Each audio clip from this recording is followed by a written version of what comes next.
नमस्कार, मी वृषाली पाटील बातमीपत्रात आपलं स्वागत करते। सुरुवातीला पाहूया टॉप 9 मोठ्या राजकीय बातम्या। मुंबई ठाण्यावर मनोज जरांगे ठाम। 27 ऑगस्टला अंतरवाली सराटीतून मुंबईकडे प्रस्थान। आपल्याला शांततेत मुंबईला जायचं आहे, मनोज जरांगेंचं आवाहन। लोकशाही मार्गाने येणारे 27च्या आत मराठ्यांच्या सगळ्या मागण्यांची अंमलबजावणी करा। एकदा जर अंतरवाली सोडली पुन्हा ऐकत नसतो। लेकरांसाठी आरक्षण मागत आहोत, विनाकारण डिवचू नका, सत्ता बदलत असे हे लक्षात ठेवा, मनोज जरांगेंचा सत्ताधाऱ्यांना इशारा। तुम्ही आई बहिणीच्या डोक्याच्या चिंदाडेकडे रक्त गाळलंय, रक्ताच्या थारोळ्यात माझ्या माय बहिणी टाकल्या तुम्ही। या बारीने तुम्ही नुसतं पोराला डवचून दाखवा, काय मराठ्याची अवलाद तुम्हाला दाखवतो आम्ही। मराठा समाजाला सरकारने 10% आरक्षण दिलेलं आहे, तरीही लोकशाही मार्गाने कोणी आंदोलन करत असेल तर त्यांच्याही मागण्या समजून घेऊ। जरांगेंच्या आंदोलनावर मुख्यमंत्र्यांची प्रतिक्रिया।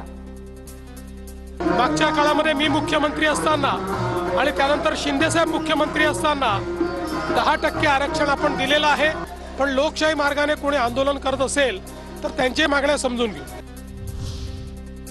बेडच्या मांजरसुंबा येथे जरांगेंच्या उपस्थितीत इशारा बैठक। 29 ऑगस्टच्या मोर्चाच्या तयारीसाठी मराठा समाजाच्या राज्यभर बैठका।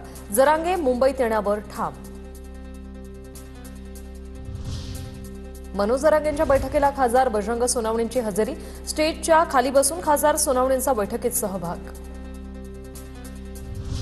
मराठा समाज ओबीसी प्रवर्गात येऊ शकत नाही, मात्र तसा कोणी प्रयत्न केल्यास ओबीसी समाज आवाज उठवल्याशिवाय राहणार नाही। छगन भुजबळांचा जरांगेंना इशारा। हा समाज ओबीसी मध्ये येऊ शकत नाही आणि असा जर कोणी काही प्रयत्न करत असेल तर त्याला ओबीसी समाज सुद्धा जागृत आहे, तो सुद्धा जो आहे उठल्याशिवाय राहणार नाही। जरांगेंच्या आंदोलनात सहभागी होण्यासाठी 1.5 दिवसाचा गणपती बसवणार। नाशिक शहरातील सकल मराठा समाजाचा निर्धार। गणेशोत्सव साजरा करून 29 ऑगस्टला आंदोलनात सहभागी होणार। नाशिक जिल्ह्यातून 5 लाख मराठा सहभागी होणार।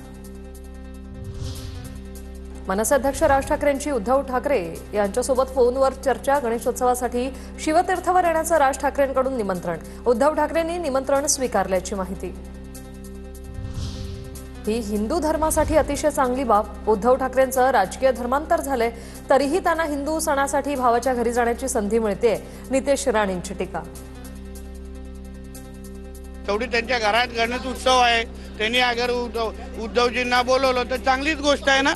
मला तर आनंद वाटतं की उद्धव ठाकरेंचं राजकीय धर्मांतर झालेलं आहे, तरीही त्यांना हिंदू सणांसाठी आपल्या भावाच्या घरी जायला संधी भेटत असेल ना, तर हिंदू धर्मासाठी अतिशय चांगली बाब आहे।